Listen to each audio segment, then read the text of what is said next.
Eles brigaram porque era o seguinte, tinha uma... Isso foi em agosto. Em julho, a revista Veja fez uma capa com Renato Aragão. Tá. Colocou assim, o maior palhaço do Brasil, alguma coisa nesse sentido.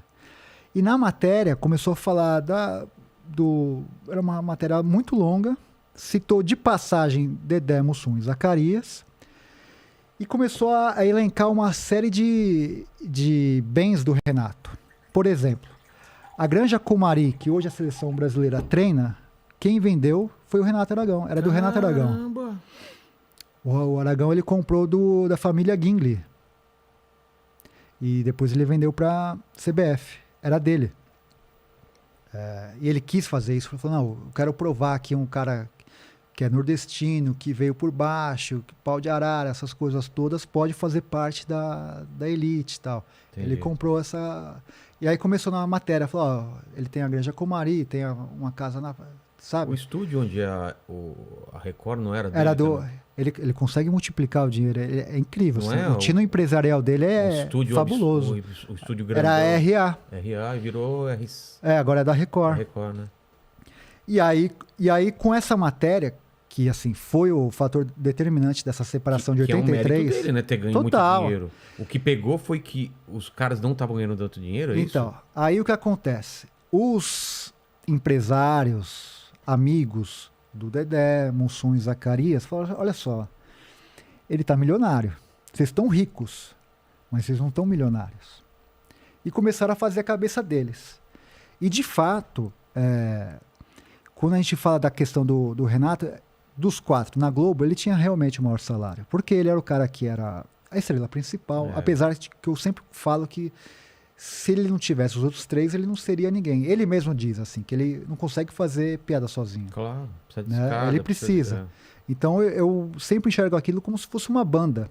Né? Eu faço sempre essa ele é o analogia com os vocalista, Beatles, assim, sabe? De falar, os 4, um precisa do outro ali. E aí ele tinha o maior salário, os outros 3 tinham um bom salário, mas a questão que pegava era no cinema. Porque o Renato, ele bancava o filme, ele produzia, ele fazia o argumento, ele fazia tudo praticamente. A produtora era dele. Dele.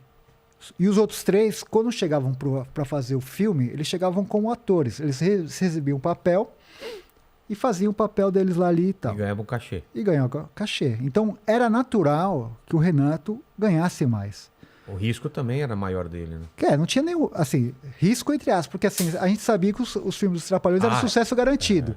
Mas era o cara que botava o dinheiro, produzia, ia atrás. O trabalho que ele tinha para fazer um filme era muito maior do que os outros 3. Certo? Certo. Então era natural que ele ganhasse mais do que os outros 3.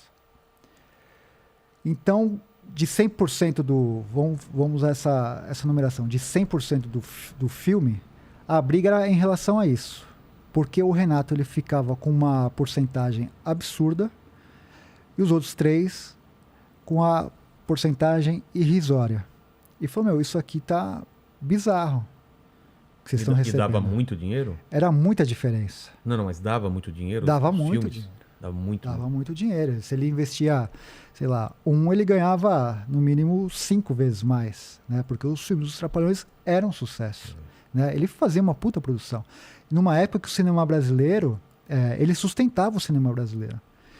Muitos dos filmes, do lucro dos filmes dos Trapalhões, bancavam produções de Glauber Rocha, porque ia para a Embrafilme, repassavam para essas obras mais experimentais. Então ele teve uma importância fundamental, não só na memória afetiva das pessoas, mas na indústria cinematográfica brasileira. Faz sentido, cara. Porque esses caras todos que hoje são cults, como Glauber, Sganzella, enfim, esses ditos marginais, muito do que eles conseguiam viabilizar era em relação aos filmes dos Trapalhões, que uma parte ia para eles, né?